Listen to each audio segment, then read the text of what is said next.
Hey, it's Claus here with another quick tip episode of the e-commerce coffee break podcast. Today, I want to talk with you about time bandits and energy vampires.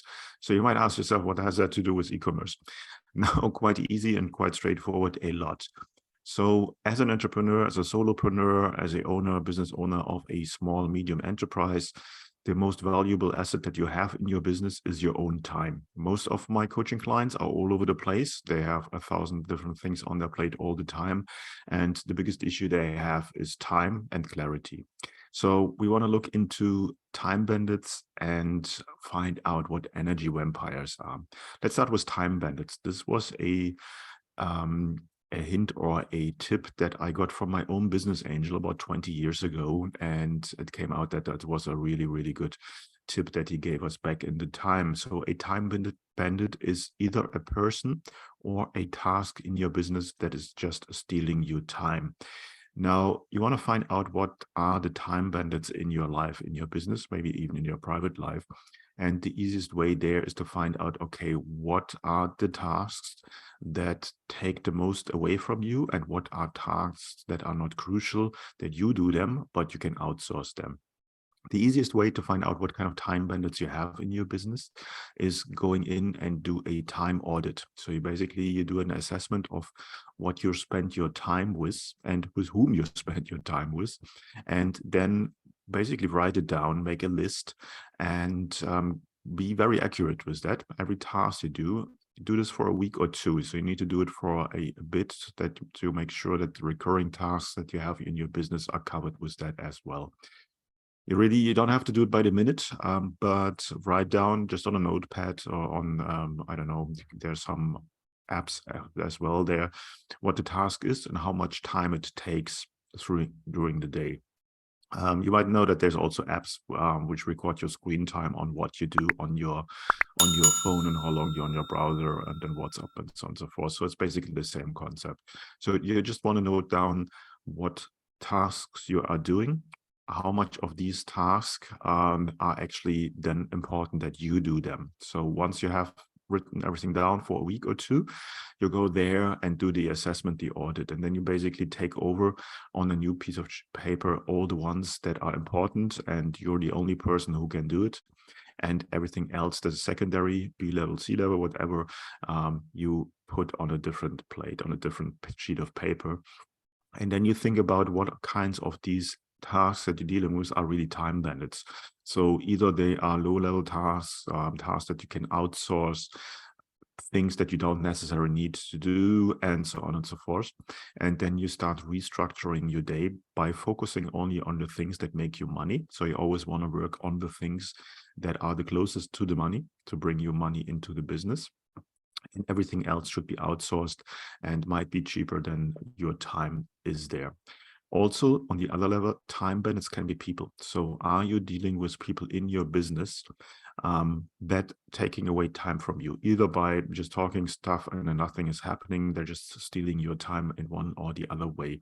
So you want to make sure that these kind of people are out of your life, out of your business, and focus on the ones that are the most valuable people that you can surround yourself with. And with that, your valuable time will be much better invested in the tasks that matter, in the people that matter.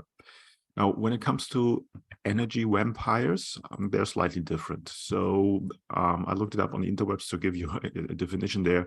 So it says, what is an energy vampire? And energy vampires are people who sometimes intentionally drain your emotional energy. They feed on your willingness to listen and care for them, leaving you exhausted and overwhelmed. So now we're talking not on a pragmatic business level where time is money.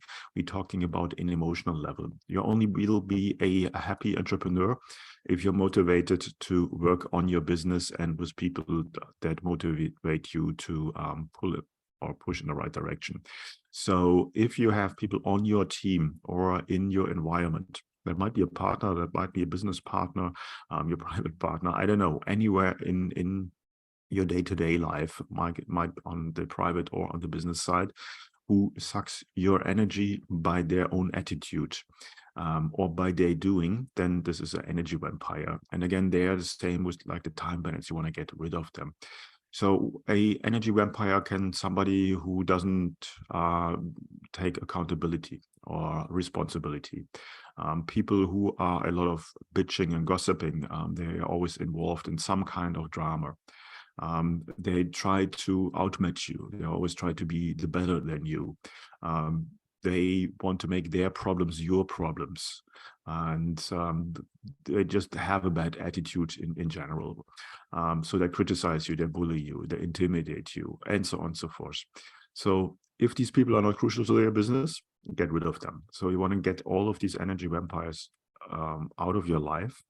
It might be easier said than done, but it's definitely worth it. You will end up being a happier person, a happier entrepreneur. So if there's anyone there that's dealing with you or dealing with them and they drain your energy, get rid of them. If you can't get rid of them, then find a structure in your company that someone else within your organization has to deal with them and basically act as a filter through you, and then you don't have to deal with them personally. So all of that hopefully makes sense to you. I live by that. And again, I got this tip many years ago with the time bandits, and that's paid out very well for me. So make sure that you look around in your environment now for time bandits and energy vampires, write them down, make a plan, and relatively quickly you will see positive results, not only for your time management, but also for your mental well-being. I hope that makes sense. I will see you in the next interview of the e-commerce coffee break podcast. I have lined up quite a number of very interesting guests with very interesting topics coming up. So please make sure to subscribe to get notified when the next episode is coming up. And I see you there. Have a good one. Hey, Claus here. Before you go, I would like to invite you to become part of the e-commerce merchant pro community to get actionable advice from other Shopify merchants who already have achieved what you are aiming for. Our community is a safe place to actively grow your online retail business with the support of the most amazing and helpful group of e-commerce entrepreneurs behind you. Running a Shopify business is tough. Don't do it alone. Join us now. You will find the link in the show notes. Also, if you think your online store has conversion or marketing issues and you would like to have a fresh set of eyes on your business, then drop me an email at claus@clauslauter.com and let me know a little bit about your business. It might be beneficial for you to have me look over your store, offers, emails, and ads, and get an unbiased outside perspective and guidance to help you make most of your online business. Thank you as always for tuning in today. I appreciate you. Until next time, and I talk to you soon.